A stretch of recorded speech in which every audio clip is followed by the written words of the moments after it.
is similar to hodu. It's basically give praise and thanks. La, the lamed means unto Yahweh. So hopefully, as a result of this class, a few Hebrew words might be familiar. And so one of the things, the objective, at least my objective of the class, and I couldn't have done it without everybody showing up and listening to people that are on the other side of the camera. Who knows where this is going. But this class isn't about me and what I'm doing. This class is about what we all should be doing. And so if you all don't do anything with it, then it's like, well, that's all it is. But for the fact, for Jamie and for Dave Matthews and a few others, Deb, you've sat down to write some things. And other people, I don't even know everything that's going on. It just doesn't matter whether I know or not, but it's what each individual person sits down and does. Remember in Malachi 3:16, which we talked about in the very beginning of class, it says, and so the people, the men, talk to one another about these matters, and a book of remembrance in the heavenly realm was written of those people. The names, you might say, were written down. We should read it. Here, I'll tell you what, here's just this Bible right here. Malachi, isn't that the last book in the Old Testament according to the standards? See, in the Hebrew Tanakh, they have a different order of the books. So if you're going off the Christian version with the New Testament, you'll have a different order, and Malachi's the last one. So Malachi 3:16, in this version, I don't know which version this is, it might be King James, says, then they that feared Yahweh spake often to one another. Yeah. Spoke about what? Perhaps trying to figure out what day the festival should be on, what is the real calendar, what did Yahweh really expect them to do on Yom Kippur? And if the one commandment for Sukkot is Ak Sameach, which is only rejoice, how are you supposed to do that? It doesn't say what they spoke about, but remember this is speaking about Yahweh's things. They spoke often to one another, and Yahweh heard. He hearkened and heard it, and a book of remembrance was written before him. It says for them, but that's probably a lamed mem, or maybe a lamed pav mem, which means of them, according, regarding, in reference to them that feared. The word feared there is probably yirah. I'd have to look it up in the Hebrew, but that means to give honor or respect, not just afraid. Yahweh, and thought upon his name. Then you have to look up that word think. See, in English, I have to sit there and guess what the Hebrew might be. So if I look it up in the, I don't even know where I put my stones to knock. I guess I didn't bring it in. Is that in the truck still? Oh, here. Could you come up and get the key here, Karen? You want to come up and get the key? Okay, hang on a second. I'm doing this on purpose. This is Karen!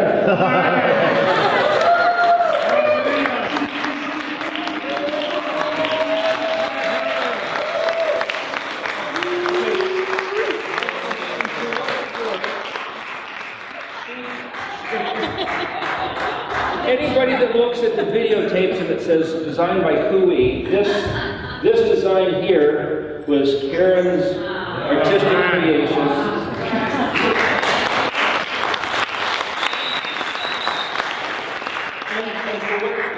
Karen is from Australia originally, and it's a Hebrew word. Kuwa, Kufvav Hey or Kufvav Yod is my cry. It's Hebrew, pure Hebrew. But the Aborigines, well, you tell, the Aborigines still say this to this day out in the Australian outback. Why don't you give them a real Australian version of Kui?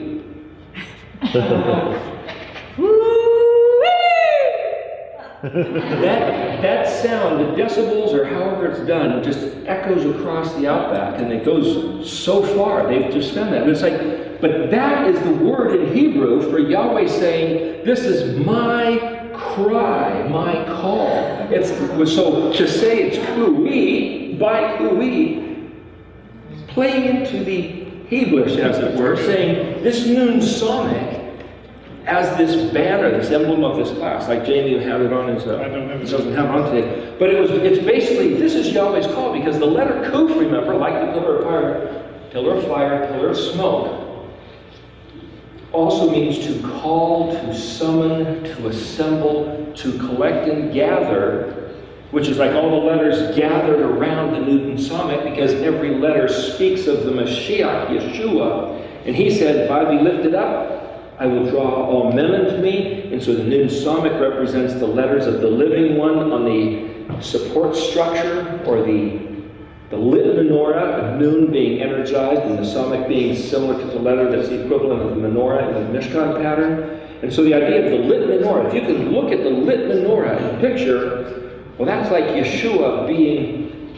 glorified by his people, doing what he said to do.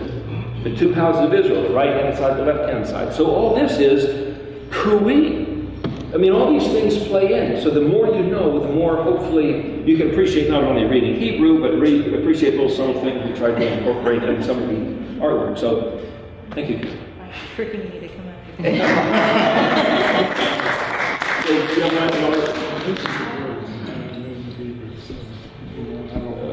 Okay, so it says, Yahweh listened, is Yahweh Shema. So then here's one of the things I wanted to say, which is the point of the whole class, which is one of the principal foundational messages within the Aleph Bet, is that everything's reciprocal. Why should Yahweh Shema? It's because the men who spoke to one another are Shema Yahweh's words. And so if we Shema Yahweh's words, he will Shema us. That's the way it works.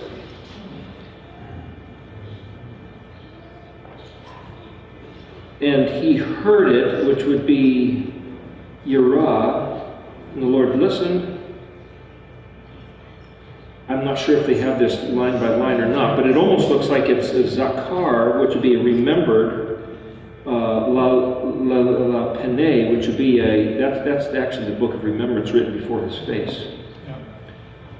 Yeah, see, it doesn't line up with English. I have to see a bigger format, but thank you. My point is, up until a couple of years ago, I don't know that I was ever even consciously aware of this verse being in existence. Imagine having your name written in Yahweh's presence in this heavenly realm. And it says, you know, in the last day when the books are opened, and there's like this book of names, book of deeds, book of remembrance. I mean, who knows how many books? But he says, those men, those earthlings who take their time and effort, thank you very much, to regard Yahweh's words, they will be written in this book unto eternity. And I believe that the purpose of having this class is to facilitate all of your names being in that book. Amen. We have fulfilled the contractual requirement of getting your names in that book for having this class. And that's a pretty big deal.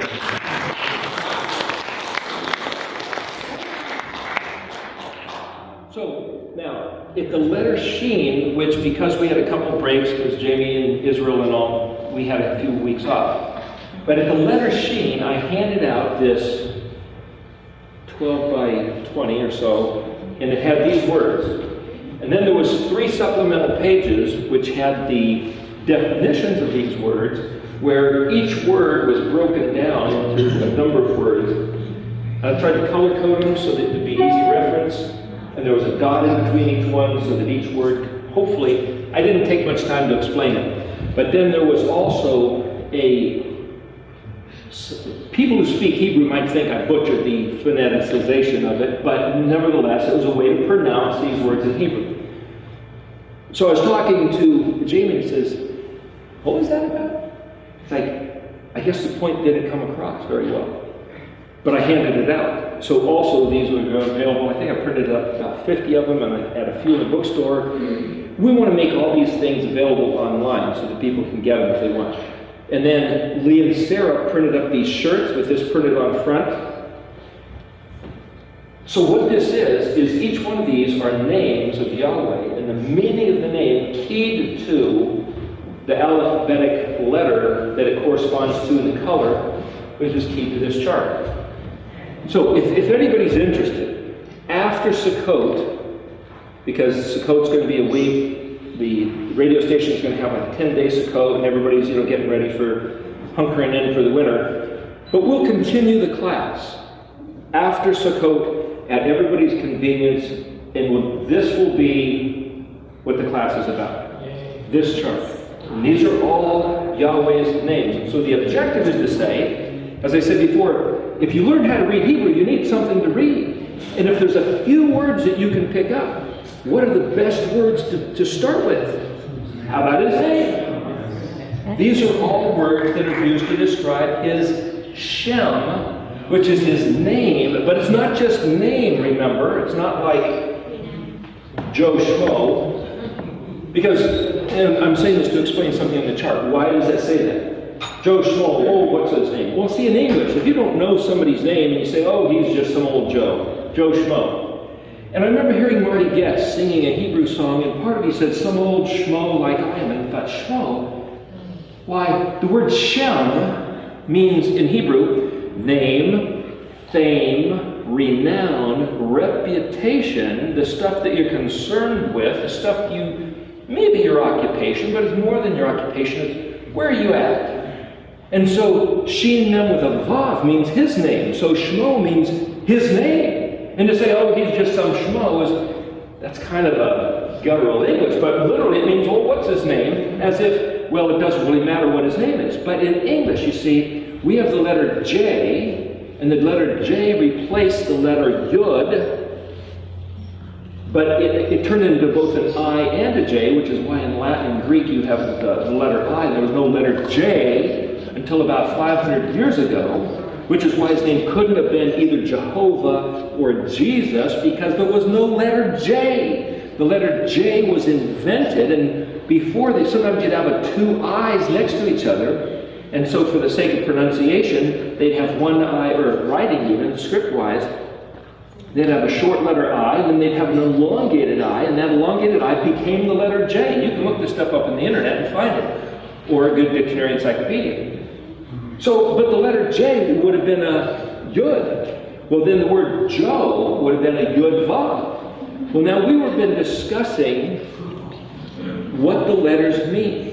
Yod as a prefix means he will, and Vav as a suffix basically means his. So Yod Vav, like right here in blue, pronounced Joe or Yo, literally could be read as he will his. Well, then if Shmo means his name or his renown or his occupation or the stuff that he's really concerned about, Yo Shmo literally means in Hebrew, he will do every single thing that his name is in regards to, referring to his character, identity, and nature, because that's his passion, and he will see to it that it gets done. That's Yo Shmo. And yet, see, in English, it's exactly the opposite. Oh, just some old Joe Schmo. It doesn't matter who he is, because he is a nameless, faceless nothing. But yet, this is Yahweh's Shmo. This is Yahweh's Shem. All these words, he will do every one of these. But if you don't know what these are, then you go, oh, well, that's nice to know. That's nice to know. You don't know. But if you read this, you can know and you can count on. So, the purpose of the class tonight, which we only have about an hour, I thought it was interesting to have the eating first. That way I'm trapped, because everyone has to leave behind instead of running too long in the class, so you don't get to eat. So anyway, the point being about this is that the chart, I'm going to try to do this a couple different ways all at the same time. This chart here, there's a number of things about this chart which I've mentioned during the class, and I can briefly describe, because there's probably some people on the camera here that are watching on DVD that have never even seen this chart. They don't know what it is. They see it sitting off in the background. So here's a big version of it. And if anybody wants one of these, Oregon City Sign has them up. This is like over $100. But if you notice, I've made reference to the fact that we took this and put it at the bottom. I don't know if anybody can see that. This is the alphabetic chart that we had originally up on the wall. So this is the bottom, and these two wheels, one is the Shema, and the other one is the Aaronic benediction. And I made the correction here, which should be Tav Bet Nun Yod Tav. I had misspelled it, so this is in red here. So this is the corrected version of the chart. This is the first one. I just opened this up today, just when I got here. No one has ever seen it. So this version is still available. The radio station had printed up a bunch of them. That version, Oregon City Sign is the only people that has it, and if anybody wants that, then that's a whole other matter. It's so big, it's impractical, but when you're referencing it, it's pretty nice. You can actually read it. So I will describe how the chart lays out. The reason for the color coding in the lines, color-coded to this, we had talked about other times, so I don't want to go into that whole thing. But I want to first talk about why the chart even exists. So here's the thing. I've maintained that the Brit, the covenant, is a contract. So in our realm, if you have a creditor or somebody that you have a conflict with, they can go to court, write up a summons, and this long arm of the law reaches in, grabs you by the shoulder, right in the middle of you having an otherwise normal day, trying to go to work or trying to do what you're doing, and they can summons you and drag you into their court and say, you will now come to terms with this. Now, the economy around the world has had some trouble lately, and people have been out of work lately, and so the financial obligations which we have incurred, well-intentioned, well-meaning to maybe pay, if there's no means to pay them, suddenly all our creditors have the legal right to grab us, drag us into court, and start pummeling us with the legal system.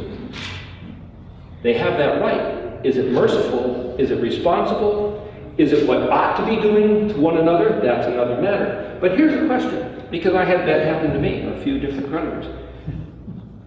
Their jurisdiction is higher than our normal life, so they have the right to interrupt our normal life, grab us with a summons, and drag us into their court. But Yahweh's court supersedes their court.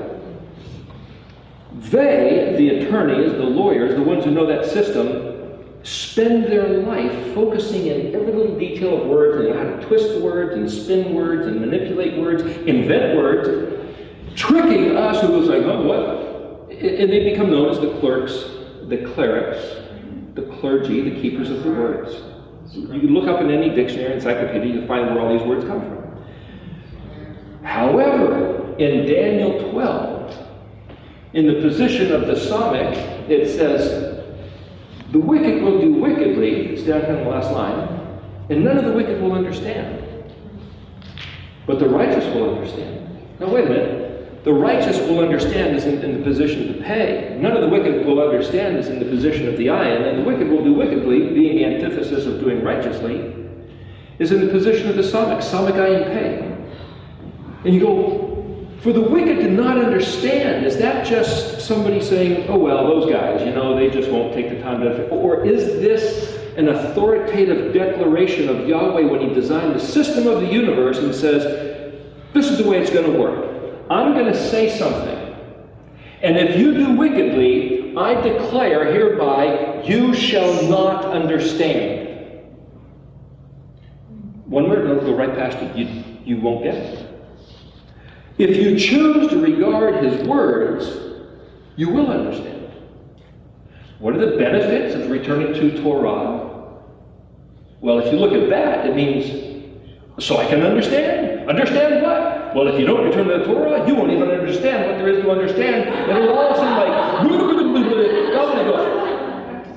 what I found, interestingly enough, is that even as a believer, if you don't keep Sabbath, something is lost and missing And you go, what? What do we don't have? You don't know what you don't know. But once you start keeping the Sabbath day, somehow something else comes into view. And you couldn't have even guessed what that might be.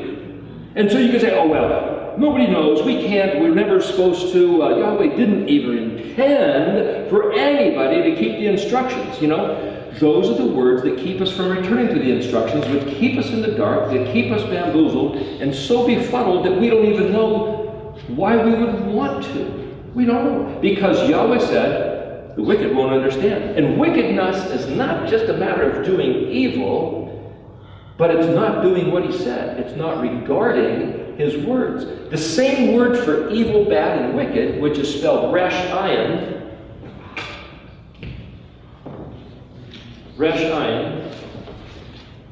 or it can also be resh ayin hey, is the same word. Look in this red dictionary. It's the same word for friend, companion, associate. It's like love your neighbor as yourself is that same word. So you could translate that as love. It wouldn't have a hey if it was your neighbor. It would have a kaf, because remember, kaf is a suffix, means your, and it's roeka. The ka at the end is the kaf, meaning yours. And it says, love your evil as yourself. Now you have to think, or it's neighbor. It's translated. How do you know that's neighbor? So you look at the dictionary, you look through the Hebrew words, and say, I'm not sure how they know whether that's evil or neighbor. You can say, well, why is this word for evil? Well, what's a resh? A resh is an exalted man. The resh is something, remember, it's kind of like this manifold, like a manifold on a engine. It pulls in the air and the fuel, and it mixes it, and then it pushes it into the combustion chamber, and then it goes out through the exhaust manifold, and the exhaust manifold, it has the picture here, kind of like a tree, but not exactly. It shows kind of like a root system, like a heating plant. It has the input, it goes into the combustion pressurizing chamber, and then it goes back out, distribution. So the manifold literally has many branches collecting into one, and then one going out into many different branches. That's the concept. Well, that's resh concepts. And here's this eye, which has to do with understanding, or observing, or seeing, or weighing, and measuring. And you could say, why would the same thing be friend is for evil? And it's like, when you do evil, how would you define what evil is? Badness? Badness in terms of what? If you just think, I was at a concert one time, many years ago, and I felt this presence of evil. Nothing bad was happening. I felt this presence of evil. But I couldn't describe it other than to say, if you have your eyes closed and you're near a fire, you can feel heat.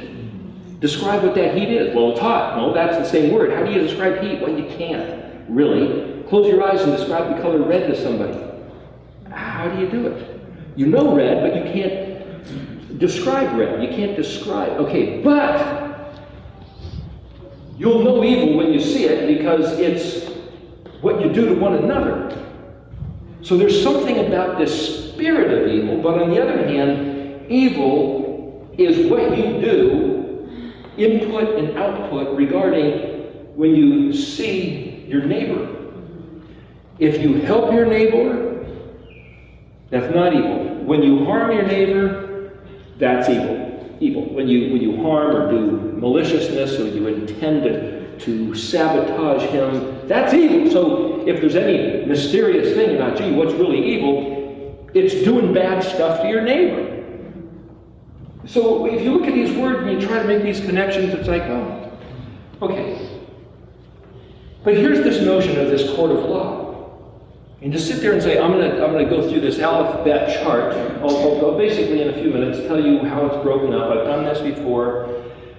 2 months before we started this class at the radio station, we had a 4-hour taping of this same thing describing what's on the chart. But see, nobody really even knew what the letters mean. So part of that was describing what the letters mean and so forth. But the purpose of the chart is sort of to explain the legal dynamics of the covenant. Because what I contend is the entire alphabet is the contractual obligations, commitments, rights, and privileges in the legal court of the eternal kingdom. This is a legal document. And in any court of law where one person wants to drag the other person in, the law is not the law in the books. The legal law, the federal, the Oregon state statutes, those aren't the law between two people. The terms of contractual agreement is the law, and those statutes merely enforce the weight of the agreement between the individuals that they had when they originally signed up. That's the way the legal system works in America. And because it's based on British law, it probably goes further than that too. So the point is, any piece of paper, any agreement in this realm can be a contract. Anybody feels infringed upon, they can take it to the court of law and demand the judge vote which one has the right to expect what behavior out of the other. That's the way it works.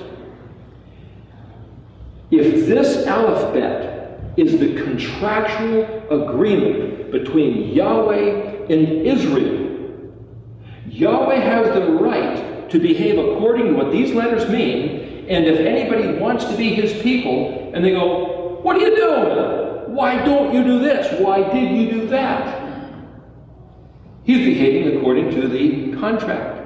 And if we don't know what the contract is, well, we're like spectators and watching him do this and that. Oh, why did you do that? It's like, I don't know. If you don't know the rules of basketball, and you think you're watching a tennis game, and you're going, what are those guys doing?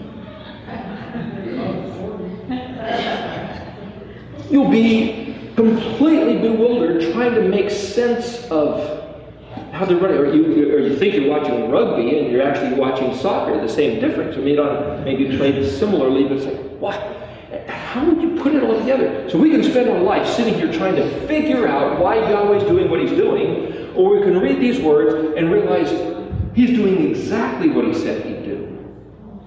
Furthermore, we are participant in this contract, and we are contractually obligated to be doing something. But if we don't know what it is, and we're sitting here doing nothing, we're going to suffer the consequences, which means either we'll get in trouble for not doing something, or we'll miss out on the benefits of doing what we could have been doing. So, in Exodus, where Moshe and the children of Israel were all around Mount Sinai, and Moses said, listen, in order to elevate you, Yahweh has given you this Torah. In order to elevate you. But you've got to agree to the terms. Everybody in the camp cried out, everything that Yahweh says we will hear and we will do. They just signed up for a contract. And Yahweh said this contract would be perpetual throughout all your generations forever. Now, if we want to come into the contract and say, it's a different contract, it's not this contract. It's, here, I'm going to write up a new contract, or I'm going to find some sage, some apostle, some other so-called wise man who says, hey, I've got a new contract. And you go, oh, hey, this one sounds better than that one. The problem I have, which I've said things which some people might think sound contrary to the Christian church. I'm not against the Christian church, because as the scriptures say, we've inherited lives from our ancestors with good intention. We thought we were doing the right thing. We thought we were being good. We thought we were making the Lord happy. Somebody gave us this document and said, this is what you do. It's like, okay, believe this and you go to heaven. Okay, believe this and your sins are forgiven. Okay, believe this because there's nothing you can do. He never intended for you to do it. You couldn't if you wanted to. You don't have to. And guess what? Somebody else did it for you. Jesus did it for you. It's like, wow, what a good deal. Just believe, kick back, and say, I'm going to heaven. That's the contract. And it sounds great. And then somebody says, oh, wait a second. There's this contract with Israel. And these guys say, and I've heard them on the radio, they say, that's not our contract. Now, does everybody have to have this contract? No. These guys can have a different contract if they want. And when I say they're lying, if these guys say that this contract replaces this contract for the same people, that's not true. That's what they say. That's where the lie is. Now, the people that believe this contract, thinking it's that contract, they were lied to. That doesn't mean they're wrong. That means I'm not saying, oh, they're all going to hell and they're bad people. I'm not saying that, but they're deceived. I was one of those people. I was deceived. So the question is, well, who came up with this contract and why?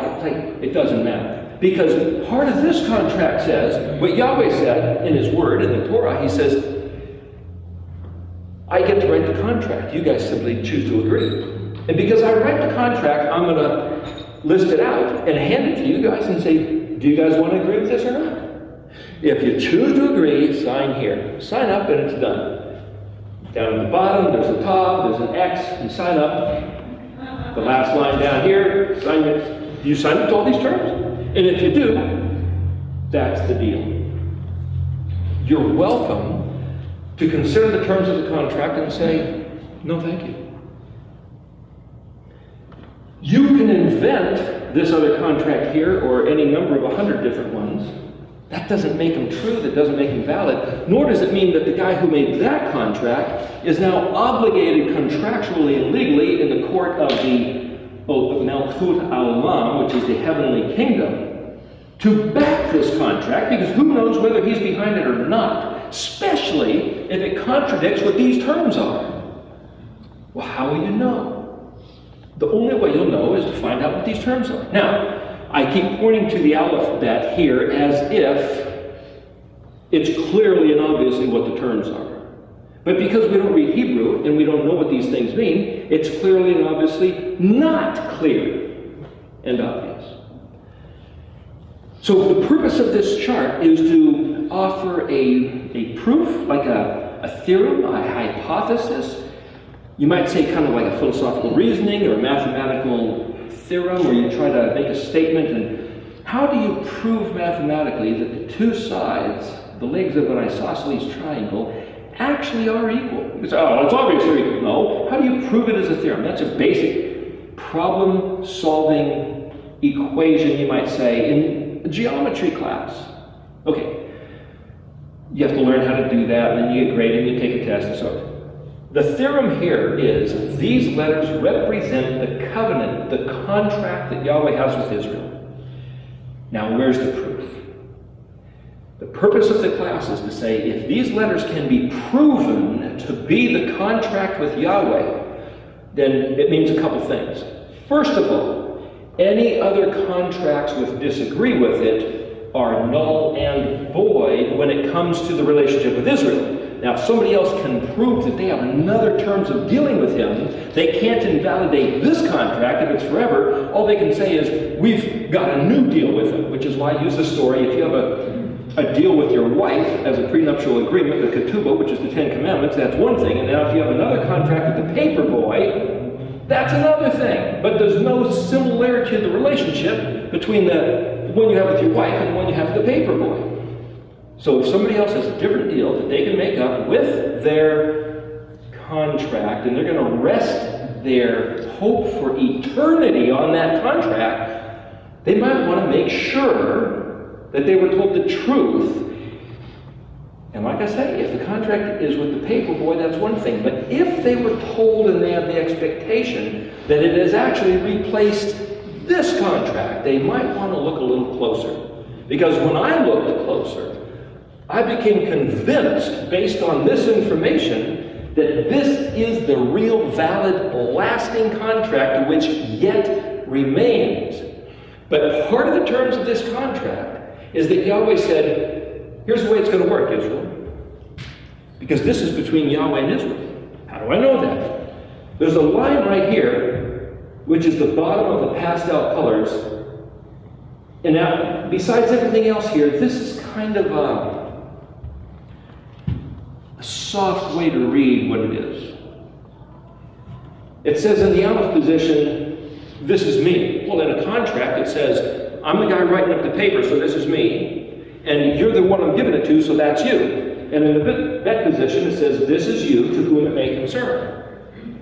Well, it just so happens that it's to Israel. But any contract is you've got party A and you've got party B. You've got the Aleph and you've got the bet. You've got the primary signer, and then you've got the one who the contract is extended to. Well, the concept of a bet compared to Aleph, we said in the first tapes, is that Aleph was a chad, it was all one.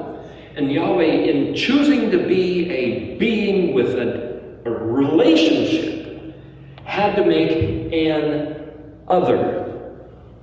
In making an other, if it was still part of him, still attached, it's not an other, so he has to cut the other loose. It's kind of like a mother nurturing, growing within herself a baby hooked up with an umbilical cord, and when the baby is born, she's got to cut the cord. Now that other is cut loose and is an independent being, but then the first thing is like there's this reach out towards the two to reattach, as it were, but on different terms, because the one is no longer part of the one. It's not any longer a chad. It's separate. The gimel is like this tethering, this going out and coming back. It's like this dynamics of between two different. So here you've got this picture of the two dots in the line between, connecting the dots. This thematic picture of connecting the dots plays all through the scriptures. Even the word, as we said, asher, ayah, asher, ayah. This is kind of a dot saying, I am, or I will be. This is, I'm identifying myself. This word asher means a straight line. It also means to verify, authenticate, confirm. And then this word here, ayah, again, is the exact same word as that. So it's like, here's a dot, a straight line, and a dot. How do you verify that really is, this is Yahweh? He said it, that's the Aleph concept. There's the straight line, and then Tav. As I have said, so shall it be. As I have set forth, so shall it will arise. When he said Yehi or, Vav, connecting, straight line, Yehi or. And as we said before during the class, it wasn't, in English it's let there be, those are three distinct words, light, and there was light. Those are two groups of completely different words. Let there be, and there was, but yet what he said was Yehi or, and Yehi or. See, when Yahweh does something, when there's a dot and a straight line and a dot, the two dots are equal. They're the same. That's the identifying characteristic. So the Aleph and the Tav being equal, which is why we have, basically the white, which is the full, white light contains the full spectrum of all the different colors, which is what the layout and such. The point is, what did Yahweh say? What's he going to do? What's he going to hold us to? And if he says to our forefathers, I'm going to make you a deal, and this will be for the rest of time. And then I found other verses which it says, it's the same terms I gave your forefathers. You get the same possible blessing, you also get the same possible curse, but the terms of the contract are identical. So we can't look back at our forefathers in Israel and so, man, those guys, what a bum deal they got, We just get to sit here with this new contract. They couldn't, no matter how hard they tried, and they still got beat up and terrorized and pillaged by their enemies, and gosh, that was a mean old God in that Old Testament to do that to them. Good thing we got a different guy, different terms, different circumstances now, and it's like, wait a second, that's not what that says. This says, first of all these words are possible, are easy, you can do them, you're expected to do them, you better do them. If you don't do them, you're in big trouble. And if you do them, you've got incredible rewards. Because the word Shavah, Shin Bet Ayin, which is the word 7, means to swear, an oath, and it's also a curse by obligation of oath. And if he says in Leviticus 26, If you guys, Israel, don't keep the words of this covenant as you've sworn to, 4 times he says, I will multiply the curse 7, and then the word is in the Hebrew, it's translated 7 times or 7, it just says 7. I will multiply the curse Shavah. Well, multiply the what? It doesn't say necessarily 7 times, 7 ways, 7 what, but the point is this. Multiply the sworn oath. And so here's the clincher about the whole thing. If Yahweh sets up as terms of agreement, says, okay, this is the way it's going to work. I'm going to make it real easy for you. And he designed this whole thing in his mind as the plan. He comes up with some words. Why did he choose words? We're studying words. We're learning words. Why? Why did he choose words? Contracts are determined by words. Every word, very particular. This is a contract. It's all about his words. He determined words. And then he said, if you pay attention to my words, with the measure of the attitude you have about my words, the exact same thing is going to happen to you regarding all your life concerns. Because, I'm paraphrasing, he says, all of my life concerns I'm incorporating and embedding into my words. My words are my house, as it were. And if you guys go, whatever, to my words, you're going, whatever, to my house, in which case, it's not like Yahweh even has to do it, but the automatic mechanism is that somebody's going to look at your house, your enemies are going to look at your house and go, whatever. And it might mean weather circumstances, it might mean neighbors, it might mean burglars, it might mean your arch national enemy from the other side of the globe. It might mean you fill in the blank for your worst nightmare. In Leviticus 26 and Deuteronomy 28, all through, Yahweh says this. He says, I'm going to make this real clear. You guys bring the curse on your own head by the way you treat my words. That's in the terms of the contract. And if you don't like what you're getting, the purpose of this class is to say, we could stand here and yell and scream and raise our fist and bang on heaven's door, or we can just start doing what he said. As I said in one other class, that the Romans used to tie a dead body on people and it would rot. And it's like, how do you get the dead body off? How do you get the dead body that we've inherited, which is the lies and distortions of false renderings of this Torah covenant? Just start doing what he said, and this thing falls off. It's poof, disappears. Kind of like the picture of Dorothy and the Wizard of Oz. Clicks right here. Oh, you could have gone home anytime. You could have gotten the monkey off your back anytime. You could have gone back to the covenant anytime. Just start doing it. So there's 3 basic questions, and we're facing it now, the people in various congregations, regarding the festival of Sukkot and the feast this year. One of them is, should we even bother? Now, a lot of people say, no, whatever. Okay, that's the end of that line of questioning. But if you say, I think we ought to bother, it's like, okay, the next question is, when? No one's ever told us how. Now, thank you, Brother Yehuda, the Jews have kept keeping of the festivals. Are they accurate? I don't know. They have a thing called a held-out calendar. Is it accurate? I don't know. But if they don't want to go along with it, bully for them. That's great. At least they're keeping it. Now, if I say, I don't know if they're doing the right thing, now I've got to take the burden upon myself. Now, I can ask the Karaites. I can ask TorahCalendar.com and read that. I can check with any other of my favorite knowledgeable teacher who I might trust.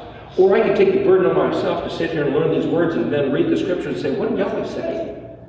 For example, I read something the other day, and it said there's 3 or 4 different, on the internet, there's 4 different scriptural references saying the new moon is sighted in Jerusalem by 2 or more witnesses, the first leg of the new moon. And then it mentioned, it's called Rosh Chodesh, and it mentions 4 biblical sites, so I looked them up. It mentions the phrase Rosh Chodesh, but nowhere in those 4 sites does it say 2 witnesses in Jerusalem at the sliver. Well, where does that come from? Does it come from the Talmud? Does it come from the rabbis? Does it come from who knows? It might be right, but it doesn't come from the 4 scripture verses that they pointed to verify their statement. This is a legal document. If he says there is something called Rosh Chodesh, and he quotes these 4 places, now I can look up and I can say, yep, there it is, those 4 places. But when he adds other stuff that was not part of the deal, that doesn't make it so. The point of being able to read these words is for us to go back and double check every detail of this contract. So when we see something here that says, hey, I get to have that, then I can say to Yahweh, hey, I can take you, Yahweh, to court in your own court, because he says heaven and earth are the witnesses. I can take you to court and say, hey, you said you do such and such, now why aren't you? And he says, did you read the rest of it? What it says is, if you guys ignore my words, I don't have to do anything. As a matter of fact, I've quoted a few times during the course of the class here, that there's verses where Yahweh says, Israel, if you plug your ears when I speak, I will plug my ears when you scream, because your enemies are ripping you to shreds. Sounds like the Holocaust. Sounds like the Inquisition and any number of other things that might be going on. That's part of the legal stipulations. So if we, or our friends or family or ancestors, have found themselves getting ripped apart, we go, gosh, this is horrible. Why didn't Yahweh step in? Let's go back to the terms of the contract. Did they fulfill the terms of the contract or not? How do we know? Well, I can't go back and rethink everybody's life, but I have the ability to rethink my life. As a matter of fact, Yom Kippur, it says you will afflict yourself. And we're told, okay, you have to not eat and not drink all day. Sorry, you won't find that in the scripture. What you'll find is the word anah, which is ayin, noon, hey. Now, if you read the Red Dictionary, you'll find a number of meanings of that word. One is to impoverish, to be meek, to be lowly, to be weakened. It also means to sing. It also means to fast. Does it say no water and no food? It doesn't say that. It says to fast. Well, fast how? That's the third question. 3 questions about any of these matters. Is it valid today? Should we regard these things? Number 2, when are we supposed to do them? Where in the calendar?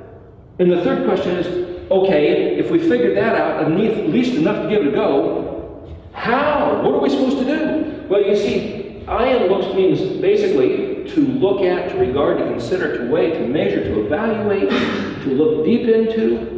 Noon is life. Hey means to basically reveal or express. On the day of Yom Kippur, if you sit there and take the day to look at your life, you're doing that. Now, whether you fast or not, I can't prove to you, therefore I can't criticize anybody or condemn anybody, but I can suggest they look at their life on Yom Kippur, which is the evening of the 9th day of the 7th month until the evening of the 10th day of the 7th month. And regardless of anything else, that is the commandment. Okay, so you go back here, and if you want to know what the ayin matters are, you can start here at the top of this chart and read all the way down, and all these things are about ayin stuff. You can look at noon and read all the way down, and that's noon stuff. Same for hay. But the thing about the contract is that what if you don't know quite how to read the letters? How do you know that it's a contract? Let me come back to here. Any contract starts with the first person. This is me. Who wrote it? Yahweh. Okay, this is Yahweh. This is the me. Who's you? Israel or anybody else that wants to be in a relationship to him. In the given position, this is me in relationship to you. So in other words, in terms of the contract, it says basically, fundamentally, I am determining to have a relationship with you. Where? How? What's it concerning? The letter Dalet. As we said before, and I have to go pretty quick with this in the interest of time, Dalet is like 4 fourth letter, it's the door. He came to the earth earth was the door. Remember, we had the yield sign that means make a choice this way or that way. It's like a fork in the road, it's like a threshold. Earth is a place of choosing. Now, if he designed the entire universe, put this one ball, this sphere in the middle of the universe and says, this is the place where humans will come to make a choice. There's the door, there's the choosing of the Dalet, there's the map. Hey, revealing what? What's he revealing? What's the Vav? If the Hey is pointing, what's the Vav? There's this picture of a teeter-totter on a fulcrum where this is down and that's up, but it can shift the other direction. And if he's saying, listen, this whole contract is to explain the point about what life on the face of the earth is about. Hey, the Dalet, look at the Dalet, the choice. What's the choice? The choice is, what are you going to do? So everything in this life, all the consternation and the frustration and the perplexity, and it's like, gosh, what's going on? It's all designed for you to make hard choices, but you're going to make choices. And with the choices you make, Bob, there will be a reciprocal action. You know, in mathematics, a reciprocal is where you have one variable over another variable, and typically it's drawn as x and y. And the inverse is the reciprocal, where you have y over x. And if in this contract, if Yahweh is saying, here's this yoke, shape of the paleo letter Vav, it's kind of like a yoke, and here's kind of like the fulcrum. And he says, okay, whatever you do is going to come back. Whatever you do is going to come back. The way you treat your neighbor, if you do evil to your neighbor, you've now set yourself up according to the rules that the same measure that you have used to your neighbor is going to come back on you by your own action, on your own head. And it's similar to having, you know, there's this one time I was tearing off some concrete forms, and I had this stick and I went to hit it. And with the same action that I drove my hammer into that stick broke and flew back and hit me right in the face and ripped my mouth open. And it's like, gosh! Now, who was the responsible party there? I was. I hit it with that force, and the same force it flew back. Now, that was a pretty quick turnaround. In the world of karma, you might say, type of thing, what goes around comes around, sowing and reaping. It depends how big the wheel is, right? As we mentioned once before on the tape, like the letter Tet. If you have a small wheel and you run through some paint on the ground or a mud puddle, boy, it's pretty quick when it comes back around. But if you have a big giant wheel, you run over it, it might take a couple of years before it comes back. But when it comes back, and then things multiplied, right? Because you're always in the multiplication business. And so what he says is, you better be careful what you do. And then you say, oh, come on. Doesn't he have more important stuff to do than tell us, oh, you better be careful what you do? Well, then you have this notion, El-Al. It's the name of the Hebrew, Jewish, Israeli airline, El-Al. But what does El-Al mean? If you look at the word Aleph Lamed, it means, it's a short form of Elohim. It means God or deity, but it also means motion toward, like something with a certain push of an energy in a certain direction. And then if you look at Ayin Lamed, you see this word here, El Elyon, is technically translated as the Most High, whereas El Shaddai is Almighty. This is Most High.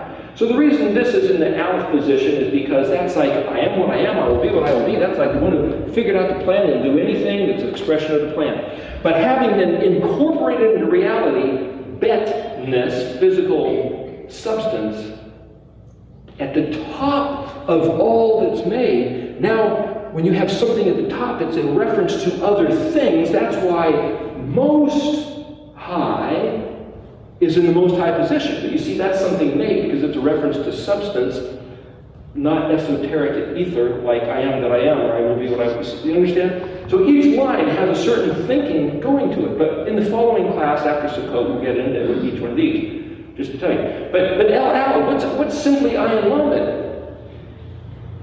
If you do Aliyah, it means going up to Jerusalem, because Jerusalem is up on a hill, and it's the highest point in all the land of Israel. So even though we think, oh, that's like going back, and that's not back, but it's going up, and it's like, but that's Aliyah is up. Ayin Lamed, if you look in the dictionary, it literally means on, at, against, concerning, because of, on account of, and it also means yoke. A yoke, like the letter Vav. like also scales, you know, with a weight here and a weight there, and balanced on a fulcrum beam, which is the letter iron. Remember, that's where you get the picture of Libra, the scales, the constellation, and we talked about this back in the letter iron. The ancient picture of the Libra was a straight line and then this with a bump in it. Well, why is this Libra? Because Libra has to do with the scales of justice, and this is an altar with a sacrifice on it. That's where it comes from, an altar with a sacrifice on it. Because when you sacrifice, you now pay the debt where you're found wanting in the scales. So we can say LL is the motion towards making everything yoked, balanced, making sure. In other words, by saying LL, what you're really saying is Yahweh is the one who's going to see to it that his primary concern for all these many lives on the face of the earth, the billions of people that live here, his job is to see to it that every single thing we do comes right back on us. The great yoke in the sky. Because the ion is the eyeball, the watching one, the scales, and Lamed is the authority, the pushing and pulling, and he's going to see to it. He's going to make it his business to see to it that everything we do, we get coming back to us what we got coming. Now the point of this sacrifice on Yom Kippur, according to the covenant, was to pay the cost where we're found wanting if we are his people. So the question is, if this is the terms of the covenant with Israel, and we choose to be Israel, and we are his people, we can count on that sacrifice. But if somebody else came up with another term, and they wrote a contract, and we're counting on that sacrifice, is it the same one as that? And if they say, oh no, this is the new one, and it's not that one, they've got to rethink whether what they're trusting is as accurate as what we're trusting here. So if you go through this, you realize there's a cutting off, and an offer, my offer, Yeshua, Yahweh saved, door open. The het is a picture of coming in. Well, if he says, hey, listen, part of the terms of this contract, that is, if you want to, you can come in. Then what? That's just where you begin to enter his kingdom. That's back here at the het. Tet, 100% full. Hey, I'm completely his, completely in, completely safe. Yod is a hand of work, but it also speaks of working and activity. So if you think you can come in and kick back and sit there and say, oh boy, I'm sure glad I'm in here, there's nothing more for me to do, that's kind of contradictory to the meaning of the Yod. And then if you look at the letter Kaf, and it says, here's some terms, regulations, stipulation. These are the protocols of the kingdom. Yahweh is obligated by those terms of the Kaf to give you everything, but it's conditional if we do what he says according to those same terms of the Kaf. And then with the letter Lamed, by the authority and the regard that we give those words, he gives us the authority and the regard. You see, if the Lamed is a shepherd, quite a few places Yahweh says, I will be your Elohim and you will be my people.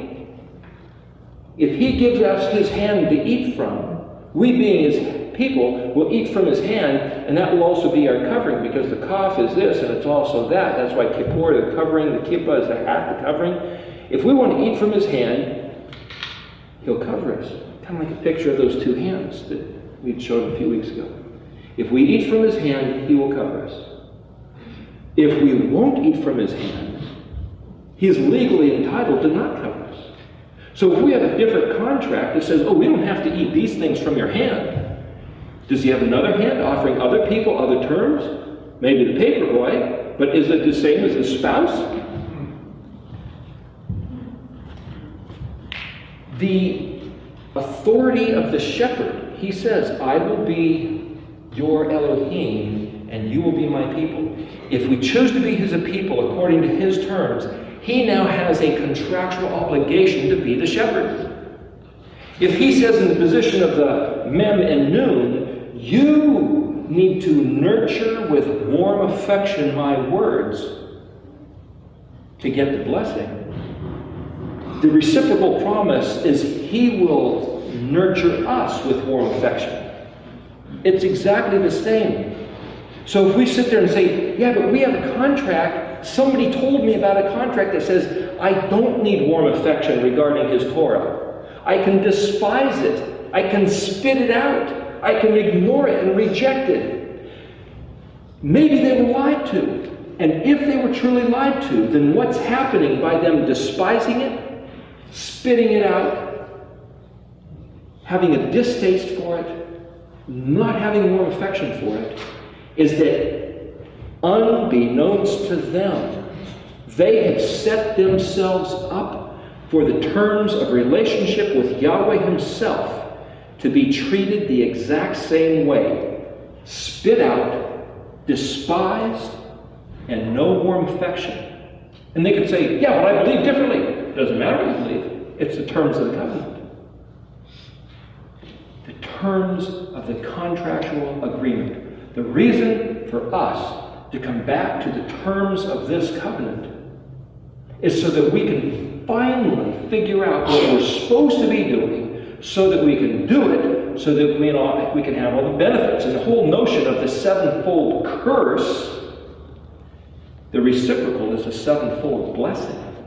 And I've found verses where Yahweh said, all these blessings that I promised your forefathers have been held in abeyance in my warehouses to pour out upon the generation of those who will choose, Dalet, to enter the chet, the fence, learn my words, Kaf Lamed, have a warm affection towards them, Mem Nun, so that they will sprout good fruit, Samek, I'm the vine, you're the branches. And when I look at them, Ayin, Yahweh says he will rejoice.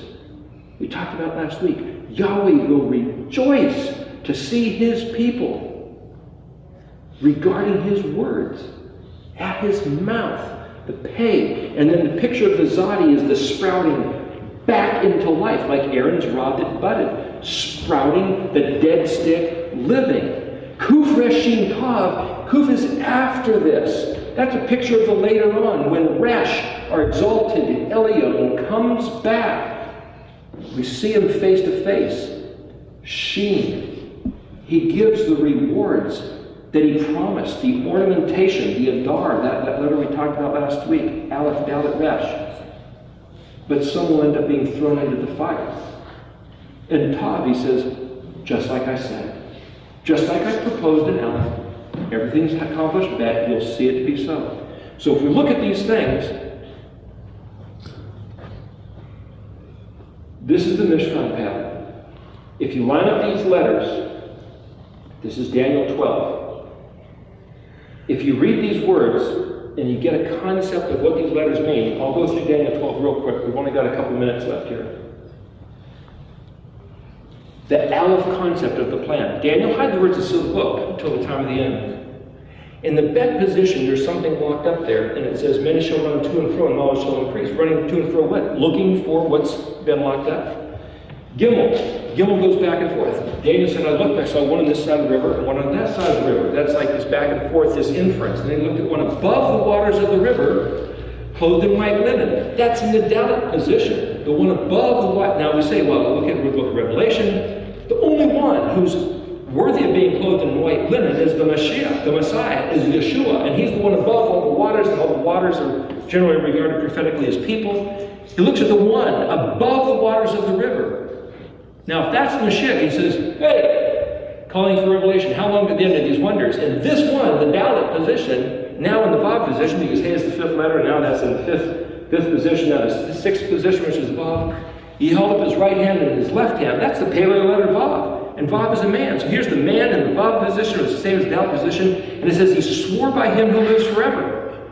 Well, you look at the book of Revelation, where John saw the vision, and Yeshua saying, I'm the Aleph and the Tav. He says, I is the one who was dead, and yet I live, and I live forever. Well, that's the same phrase.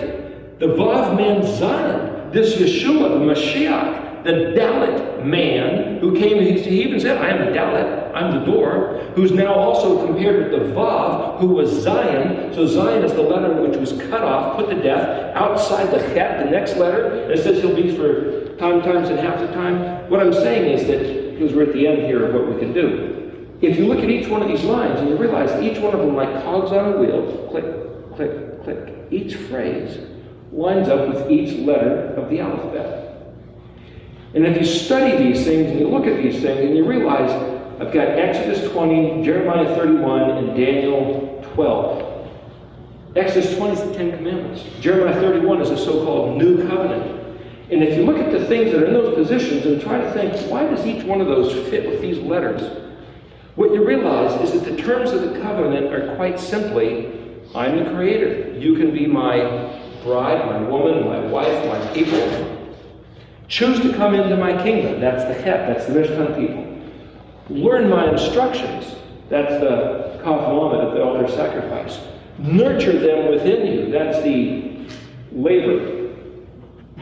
Do what I said in application of justice and righteousness. That's the menorah, the samik.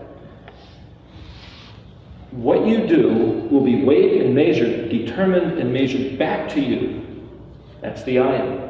Pay, the mouth. And I will talk to you about it and show you the way it works. And the people that don't want to regard my words will never hear my words, and so they're left with dark eyes of blindness. So there's one thing I want to say. We're right at the end here. I kind of wrote this down. I didn't get a chance to quite go through this. Yeshua dying on the cross is the penalty for our infraction being paid, not our responsibility absolved. If you get in a car accident and you smash up another vehicle and you get hospital bills and he comes and you have attorney fees and all this other stuff, he says, tell you what, pay the hospital bills, I'll pay the attorney fees, I'll pay for the vehicle, I'll pay for everything. Now get behind the wheel and drive straight. Does it mean you should smash things up again? The responsibility is not absolved. For him to die on the cross and for us to be called back home doesn't mean we disregard what he's saying. Read the contract in Hebrew. So I want to say this into the camera. Hey, brother Ishmael, who told you to sacrifice your children with explosives, trying to kill Yitzhak's sons? Oh, Esau, who has deceived you to cut your own throat by fierce hatred against your twin brother, Yaakov? You people of the book, you lost 12 tribes with amnesia. What voice in your ear has tempted you to cut off one hand with your own other hand? Which enemy has incited the sons of Abraham against each other? Knowing that itself, that enemy, has no authority itself to do something against those people according to the terms of this Brit. Providing that Abraham and his descendants shall be invincible if they would only learn, watch, keep, and guard these instructions of this Torah. To not keep it is to invite Babel, the confused head of gold in Daniel chapter 2 of the kingdoms of the world, driven by madness and the lust for wealth and rage against the prescribed order of Yahweh. Who has tricked the sons of light to have blind eyes and war against one another, giving their inheritance to the instigator behind the scenes? Who is the unseen hand provoking the sons of Abraham, Ishmael, Isaac, Esau, and Jacob to murder each other at the compelling of these other forces who have nothing to do with the covenant of Yahweh given to this family? Amen. Who is turning these people against each other? You don't have to do it. Is it the devil? Is it Yahweh? Is it our own curse that we have chosen against ourselves because we have, each one of us, rejected Yahweh's words of instruction? If we want to stop this madness that we are being compelled to do by other forces who are trying to pillage the people of Abraham's descendancy of faith in Yahweh, stop doing the injustice and the slaughter of each other and start doing what Yahweh said. The Sabbath day, the festivals in Leviticus 23, justice and mercy, righteousness as we love one another, that's doing Yahweh's Torah and living into Yeshua's commandment to follow him. Hallelujah.